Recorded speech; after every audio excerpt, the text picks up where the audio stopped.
గురుగారు ఇప్పుడు దీపం కొండెక్కిన తర్వాత అంటే నాకు ఒక చిన్న సందేహం వచ్చింది. చాలామంది దేవుణ్ణి ఏదన్నా ఒక కోరిక కోరుకున్న తర్వాత నా కోరిక నెరవేరాలి అని చెప్పేసని దేవునికి దీపం ముట్టిస్తారు. అలా దీపం ముట్టించిన తర్వాత అంటే గాలి రావడం వల్ల గానీ, లేదంటే నూనె తక్కువ అవ్వడం వల్ల గానీ, ఇలా కొన్ని కొన్ని సిచ్యువేషన్స్‌లలోని ఆ దీపం అనేది కొండెక్కుతుంది. అలాంటప్పుడు అయ్యో! నేను కోరుకున్న కోరిక అనేది నెరవేరదా? దీపం కొండెక్కిందే అని చెప్పేసని చాలామంది సందేహపడతారు. సో, అటువంటి వారికి మీరు ఎటువంటి సందేశం చెప్తారు? అంటే వారి యొక్క కోరిక నెరవేరినట్టా? లేక నెరవేరినట్టా? అసలు అశుభం అంటారా? ఇప్పుడు ప్రత్యేకంగా అమ్మవారి ఆలయంకి వెళ్ళారనుకోండి, లేదంటే శివాలయానికి వెళ్ళారనుకోండి, మహావిష్ణు క్షేత్రానికి వెళ్ళారనుకోండి, ప్రేక్షకులకు ఎప్పుడైనా కొన్ని ప్రదక్షిణాలు చేస్తారు. అవును. 11 ప్రదక్షిణము, 108 ప్రదక్షిణాలు చేస్తారు. చేసిన తర్వాత వారికి వారి కోరికలు ఎన్నో ఉంటాయి. ఇల్లు కట్టుకోవాలనో, పెళ్లి చేసుకోవాలనో, ఇంకా అనేక రకమైనటువంటి కోరికలు ఉంటాయి. మల్టీప్లస్గా ఉంటుంది. అలాంటి వాళ్ళు ఏం చేస్తారంటే చక్కగా పరమేశ్వరుని వేడుకుంటూ నందీశ్వరుని దగ్గర దీపం వెలిగిస్తారు. దీపం వెలిగించిన తర్వాత అది ఎక్కడో కొండపైన ఉంటుంది గుడి కాబట్టి, లేదంటే ఎక్కడైనా విశాలమైనటువంటి ఆలయాలు ఉన్నప్పుడు గాలి వచ్చి ఆగిపోతుంది. ఆగిపోయినప్పుడు వాళ్ళు కోరినటువంటి కోరిక మేము అయ్యో వెలిగించామే, నిమిషంలో ఆగిపోయింది కదా అనేసి నిరాశపర అవసరం లేదు.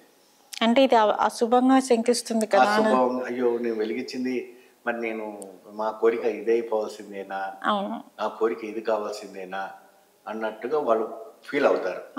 ఒకటి మీరు బాగా గుర్తుపెట్టుకోండి, మీరు ఎప్పుడైతే కూడా ఇంట్లోనే మీరు సంకల్పం సిద్ధి చేసుకొని నా పరమశివుని దగ్గరికి వెళ్ళి ఈ దీపం ముట్టించుకుంటాను, నా మహావిష్ణు దగ్గర వెళ్ళి దీపం ముట్టించుకుంటాను, అమ్మవారి దగ్గర వెళ్ళి నా ఒక సంకల్పాన్ని దీపం ముట్టించుకుంటానని మీరు సంకల్పం చేసుకుని బయలుదేరి ఆలయంలో ప్రవేశించేటప్పుడే వాళ్ళు అనుగ్రహిస్తారు.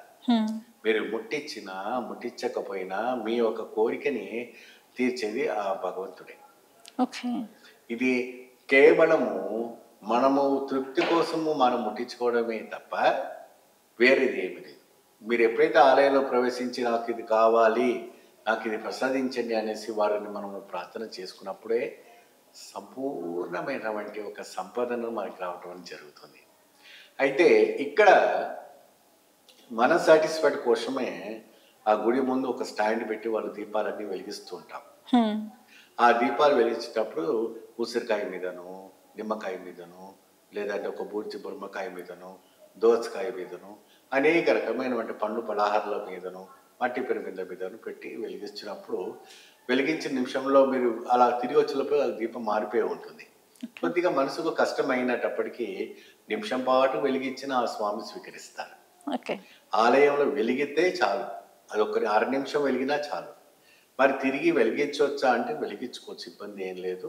కాకపోతే సాటుగా ఏదైనా ఒక ఇటుక పిల్లను ఇంకా ఏదైనా పెడితే బాగుంటుంది. గాల్లో దీపం పెట్టుకుని అయ్యా దేవుడా అంటే అది ఏది కూడా కాదు. జీవితం కూడా అంతే, కష్టపడేది ఏది ఉత్తగా రాదు. శ్రమ పడాలి, పూజ చేసుకోవాలి, గురువులు పెద్దలు చెప్పినట్టుగా పాటించాలి, ఇంట్లో కూర్చొని చెప్పినవంటి చిన్న చిన్న చిటికలు చేసుకుంటూ మీరు కూడా విశ్వానికి ప్రయత్నం చేయాలి.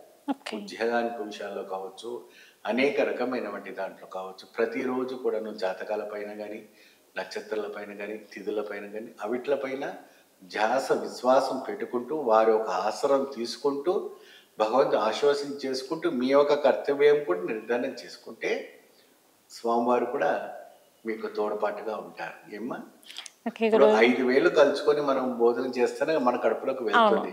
కనీసం మనం ఎదురుగా పెట్టుకుని భగవంతుడా నాకు ఈ అన్నం లోపలికి పోవాలంటే కాబట్టి మీరు అది కలుపుకుని 5 రకాల కూర కలుపుకుంటేనే ఆ నాలుకకు రుచిగా ఉంటుంది. అంతే కదమ్మా. కూర కావచ్చు, గోంగూర కావచ్చు, మామిడికాయ పచ్చడి కావచ్చు, ఏదైనా కూడా మీ ఆ నవపసము మీకు ఆ ప్రసాదాన్ని స్వీకరించడంలో ఒక ఇది జీవితంలో కూడా 5 రకాలమైనటువంటి వేదన ఉంటుంది, 5 రకాలమైనటువంటి ఒత్తిడి ఉంటుంది. కాబట్టి మీరు దాన్ని ఎదుర్కోవడానికి అన్నమాట ఒక శక్తికి మీకు కావాల్సినటువంటివన్నీ కూడా ఇవి ధర్మ సంధ్యాలు మీకు ఇవ్వటం. ఓకే గురువు గారు.